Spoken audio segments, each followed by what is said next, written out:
just a, it's not like I have a paint bottle and I can open it up and out comes a lot of different tones of blue. I'm using yardage, I'm using fabric, so I'm creating as big a stockpile of, say, blue, and blue with patterns, and blue with green, and blue with orange, and so on and so forth. And my project for the next few years is creating the next Garden of Eden, reconstructed from the debris of today.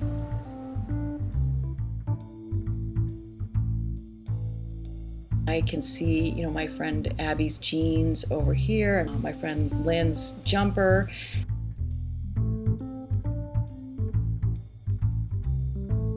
And I often know who's given me the materials, and so as I'm sitting deconstructing clothing, or I'm cutting pieces up and collaging, I feel completely surrounded by the people in my community who I love, and I think of them the whole time, and I never feel lonely.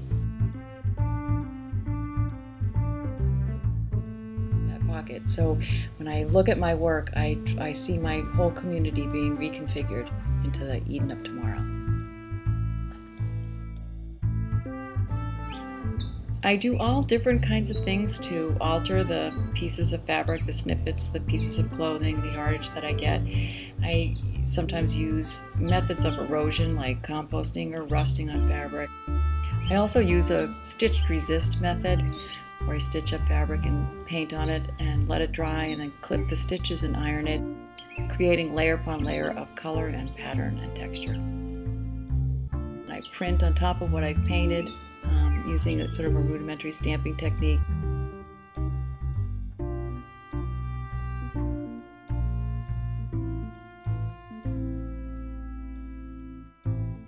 I also use thermofax, which is a method of, it's a very sort of rudimentary silk screening method.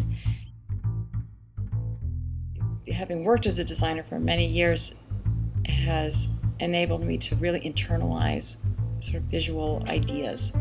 So I've worked with fabric for many, many years with clients, and so it influenced my choice of media, of being fabric, because I love fabric. I could take a bath in fabric.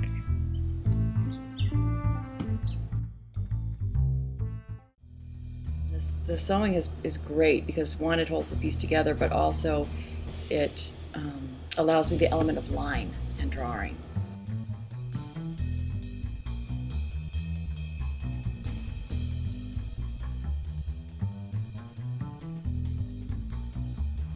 I have to work flat when I start because it's all pieces of fabric, and they'll fall down if I actually have them up on an easel or anything. I really like to keep my horizon line really high because I like the idea of us feeling very small in comparison to the sort of the power of nature. And in this piece, I really wanted to work more and more with the below and the underneath, and it's almost as though the picture plane has been tipped up, but we're going to be looking underneath and at a tipped up grassy plane, and then way up is this idea that there is something out in the distance.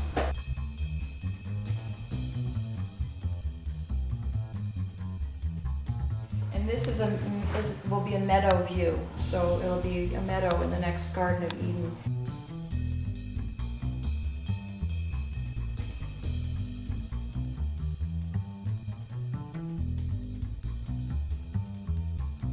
And I do like the reference to, to the people in my life that are in here right now.